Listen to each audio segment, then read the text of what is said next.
Welcome to Major Music TV. It's D Dot once again.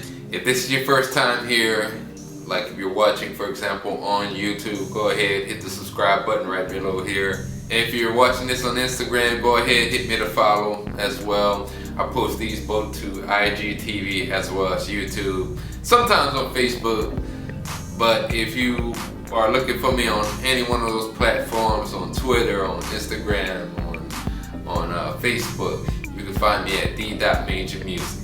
So the reason I'm doing this video is, if you remember a couple of months back, I actually did a video about my mobile setup, talking about my iPad Pro, the MIDI keyboard that I'm using with it, my whole mobile setup. So I said that I would come back and bring you guys a video on the home setup, much updated home setup. I did one a while back. You could probably, if you dig hard enough on this channel, be able to find it from a couple of years ago, but a lot has changed since then till now. And I just want to kind of go over what I'm using to create on a day-to-day basis. And you know, if you guys have any questions, as I said earlier, feel free to ask. If you want to see the video about my mobile setup, you can actually click in the link right below and that'll take you directly to the video on my mobile setup. So, you know, to make a long story short, as far as like what I use on my personal home setup, I actually use mainly Maschine to do a lot of my production when I'm at home. And then most recently, I actually got the MPC-1, both as a standalone option and to use with the computer as well. I'm gonna show you guys that my hardware setup, my overall music setup. I got 3 ways I can mainly create. I've been using my Mac since probably maybe 08, so about 12 years or so. I also use the iPad Pro, as I was mentioning earlier, to do a lot of my production. I would probably say in the iPad Pro, I would do the bulk of my work simply because it is mobile. I can take it anywhere with me. I haven't went anywhere yet for obvious reasons because we're all in quarantine right now. But the MPC-1 is actually going to be compact enough for me to take on a go with me as well. So, as you can see here, we have the MPC-1, we have the Uno drum synth, and then we have the Uno synthesizer right here from IK Multimedia. And then connected right here, this USB hub from Atola. Actually got this one off of Amazon for like $25 or so. I like it.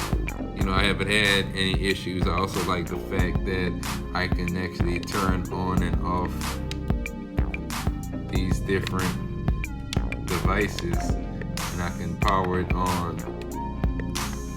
when I'm ready to use these. So I wanted to show you guys a little bit closer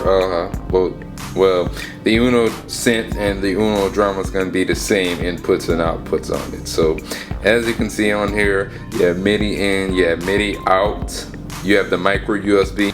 And as far as like power, if you notice here on the left side, you have your USB power. You can do battery power. It actually takes 4 AA batteries. If you're gonna go the route of using batteries, I would say definitely get yourself some rechargeable batteries. It has about a 2 to 3 hour span of battery life when it's just in standalone mode using batteries. Outside of that, I pretty much use it mostly all USB, either on my Mac or my MPC. Now the only one issue I have with this is if you plug this into your Mac, there is a lot of like noise. There's a lot of like humming going on in the background. It doesn't actually show up in your music, but it can be very loud and distracting, you know, if you're creating music. And I don't know, I don't really like when I hear that hum, so I rarely use it on my computer. I don't hear much of that when I plug it up to the MPC, but I have checked like in forums online and people have said they've had the same issue. Now, as far as the battery ports, go ahead, turn it over like so.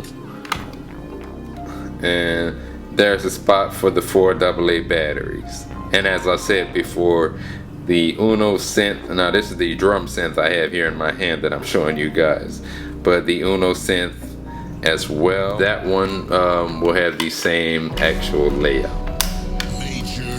I got these mainly because when I started doing beats, it was kind of mainly like mostly software. I started out actually in Reason 3.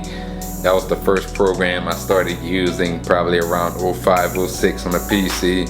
And then from there I got into like Logic, and then I got into Maschine, and you know, next thing you know, I started making beats like on iPad. And the one thing that was missing, I never really used a lot of hardware. I came up kind of after that era of hardware like a lot of people use, maybe in the early 2000s, late 90s. I wanted to create a hardware setup just to have standalone, get a little bit different workflow than using a computer or iPad. And I like it as well, creating a lot of my own drum kits that way too. And for the MPC, I actually have my Minilab that I use for my MIDI keyboard to use my MPC, as well as play the Uno synth with on here. Now the MPC one, if you haven't seen my other video, I did mention on there, you can use it as a standalone, or you can use it with the MPC app. Alright, for the main setup, I guess you can say, I use Maschine Mikro, and right next to this you can see Maschine Jam right here. I mainly use that to create drum patterns and step sequencing. Feel like I can get a little bit different hi-hat patterns on here, opposed to just using the grid inside of Maschine or whatever program I'm using. Plus the workflow, I feel is a little bit faster with the Maschine Jam. Also good for playing like chords as well. Maschine Mikro, I've used that one. If you've been watching my videos for, shoot, I think I had my YouTube channel up in 09, and you've been watching my YouTube channel since then, you've seen that I've used like the very first Maschine Mikro. I had the second one, and now this is the MK3 model. Reason I choose to go with the Mikro opposed to the other models, if we zoom out a little bit, and I'll just take a look at this desk I have right here. If you wonder why I use the Mikro, part of it, I like the portability of it. And actually, so to kind of go back on the story I told about using the first generation Mikro, if you remember around that time, if you're watching some of my videos back then, you know, first and foremost, I had a smaller workstation or space than I have right now. And then secondly, around that time as well, I had a MacBook, the white MacBook, and I had the MacBook Pro shortly after that. The Mikro, having a Maschine Mikro, made it a lot more portable for when I did travel. And again, this was pre-iPad days, so I didn't have the iPad yet. And anyway, like the first iPad I did have was the iPad Mini. Before I had the Pro, I had the Mini. And I used to use GarageBand on that, and like Beatmaker 2 at that time. And then moved on to the iPad Pro. But I like Maschine a lot, simply because of the workflow.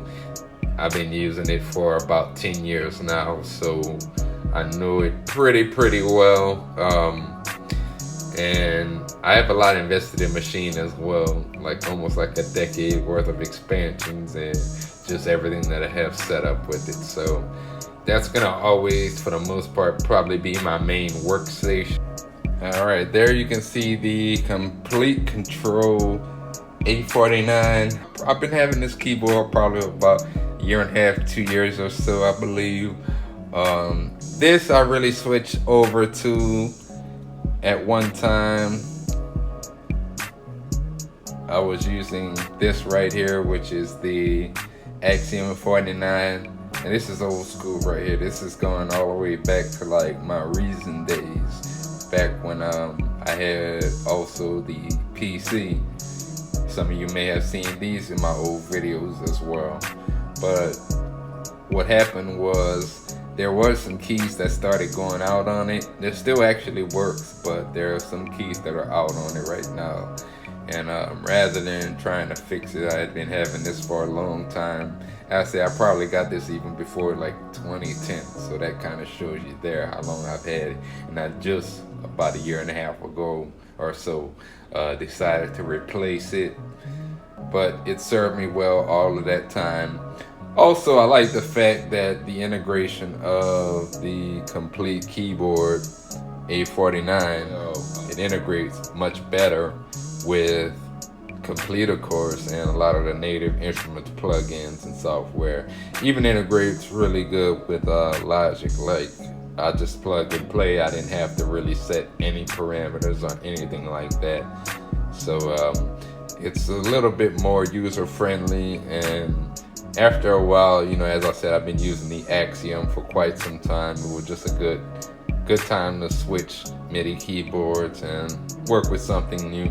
Plus, having Maschine in the MPC, I didn't really have a use for these pads down here anymore.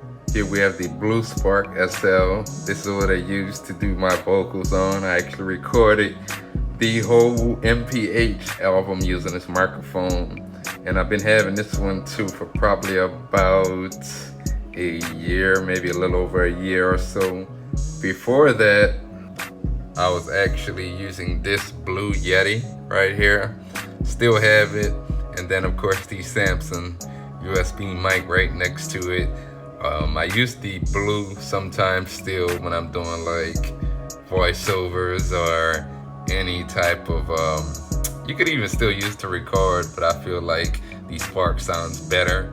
And I also have, as you can see, this reflection filter right here, because I don't have any type of vocal booth set up in my recording area. And this also has helped my vocals come out sounding pretty good. I used to actually record in this closet and it would make my vocals sound pretty hollow, and it was just this nasty reverb that it would give my music that I didn't like. So switching up to a setup like this, I feel like I've gotten better music out, better vocals. If you're familiar with the Chaotica eyeball, this is kind of a version of that. Now this one isn't as pricey. I think I got this for like 50 bucks on the Alcatron website. And then I think they also sell these on Amazon as well. But I did some research on this. I've been having this one probably for about maybe 3 or 4 years to be real. I recorded Major Moves. I recorded Major Moves 3, and I recorded even this last MPH album with using both of these, the reflection filter and the Alcatron PF8. I don't think you can go wrong either way. I wouldn't necessarily even say you need both. Some people like the Chaotica eyeball. I wanted to try that, but it is a bit pricey. So again, I went with this Alcatron PF8 as an alternative, and it came out pretty good. And as I said, you want to kind of hear how it sounds, you could actually find my MPH album on iTunes, Apple Music, Spotify, anywhere you can get music online. Not trying to plug my album. Oh, I guess I am, but you know, y'all could just go and check it out and see how my vocals are sounding on there as well. A lot also has to go in with the engineering. So you can have a great mic and you could have reflection filter, best setup as well. But if your engineer doesn't know what the hell he's doing, your music's gonna suck. So now this is also a part of my lab too. I'm a former, I used to play the trumpet way back. So like I'm 38 right now, but I haven't really picked up a trumpet since I was in high school. Earlier this year, I thought about implementing more live instruments into the music that I create, and just so happened to be one of the few live instruments I do actually know how to play is a trumpet. Now I am a little bit rusty because, as I said, it's been a very, very long time since I played this regularly, so that's why you really don't see me doing any videos with this at the moment, because I'm just trying to find my way with this again. But trust, when I get comfortable with this again, I'm gonna do some videos with the trumpet making beats, so look out for that real soon.